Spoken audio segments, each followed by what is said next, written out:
Cara kerja yang pertama, susun semua makanan dan diberi nama bahan-bahan makanan yang akan diuji di atas plastik. Yang kedua, tetes satu persatu bahan makanan dengan 2-3 tetes larutan kalium iodida. Perhatikan dan catat perubahan warna pada bagian yang ditetesi larutan kalium iodida. Catatlah perubahan makanan yang diuji. Manakah yang menunjukkan biru ungu setelah ditetesi larutan yodium?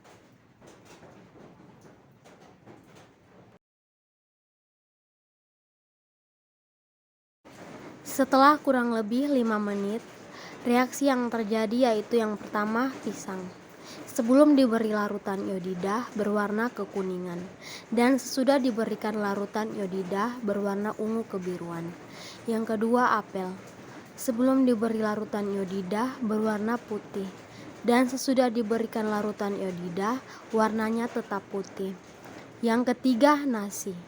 Sebelum diberi larutan iodida berwarna putih, sesudah diberikan larutan iodida berwarna biru tua. Yang keempat adalah telur rebus. Sebelum diberikan larutan iodida warnanya putih, sesudah diberikan larutan iodida warnanya tetap putih. Yang kelima, tahu putih. Sebelum diberikan larutan iodida warnanya putih, sesudah diberikan larutan iodida warnanya tetap putih. Yang keenam, margarin. Sebelum diberikan larutan iodida warnanya kuning, sesudah diberikan larutan iodida warnanya tetap kuning. Yang ketujuh, biskuit. Sebelum diberikan larutan iodida warnanya coklat, sesudah diberikan larutan iodida warnanya ungu kebiruan. Yang kedelapan, tepung terigu. Sebelum diberikan larutan iodida warnanya putih, sesudah diberikan larutan iodida warnanya biru tua. Yang kesembilan, gula pasir. Sebelum diberikan larutan iodida warnanya putih, dan sesudah diberikan larutan iodida warnanya tetap putih. Dan yang terakhir adalah kentang. Sebelum diberikan larutan iodida warnanya kuning, dan sesudah diberikan larutan iodida warnanya ungu kebiruan. Maka di sini kami mengambil kesimpulan setelah melakukan uji coba dengan menggunakan bahan-bahan makanan yaitu pisang, apel, nasi, telur rebus, tahu, margarin, biskuit, tepung terigu, gula pasir, dan kentang yang ditetesi dengan larutan iodida, maka ada beberapa bahan yang teridentifikasi mengandung karbohidrat dan ada pula yang tidak mengandung karbohidrat seperti sebagai berikut. Yang mengandung karbohidrat yaitu pisang, nasi, biskuit, tepung terigu, dan kentang. Dan yang tidak mengandung karbohidrat yaitu apel, telur rebus, tahu, margarin, dan gula pasir. Oke, baik teman-teman. Praktikum berikutnya adalah uji protein.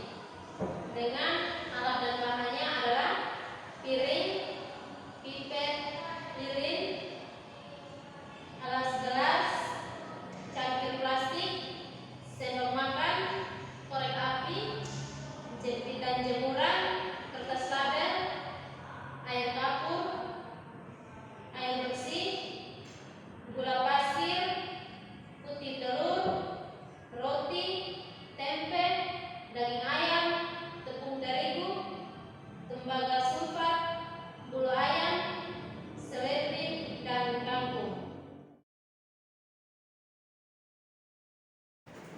Cara kerja yang pertama yaitu nyalakan lilin, berdirikan di atas gelas atau piring kecil.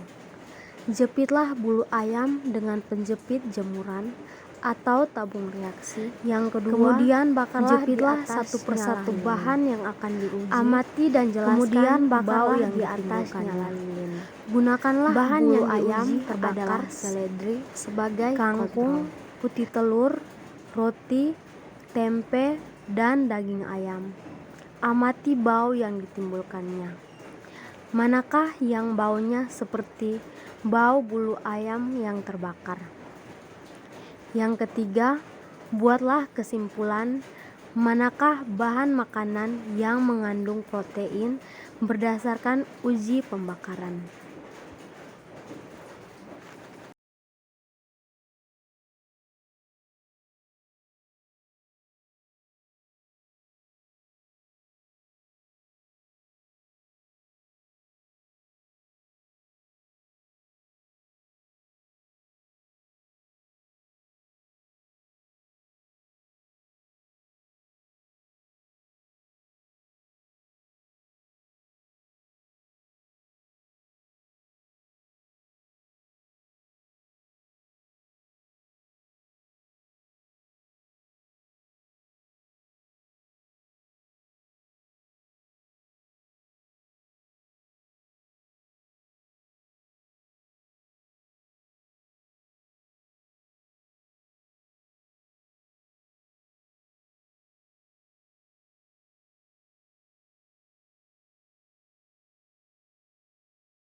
Yang berikut, larutkan 2 sendok makan tembaga sulfat ke dalam 1 cangkir air.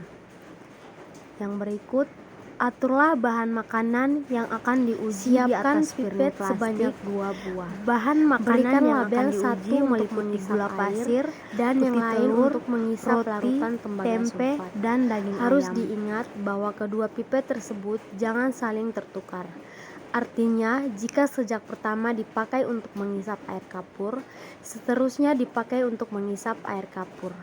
Demikian juga jika pertama dipakai untuk mengisap larutan tembaga sulfat, maka seterusnya untuk larutan tembaga sulfat. Berikan 2 tetes larutan kapur untuk setiap bahan makanan yang diuji. Pada daerah tetesan air kapur, diberikan pula 2 tetes tembaga sulfat.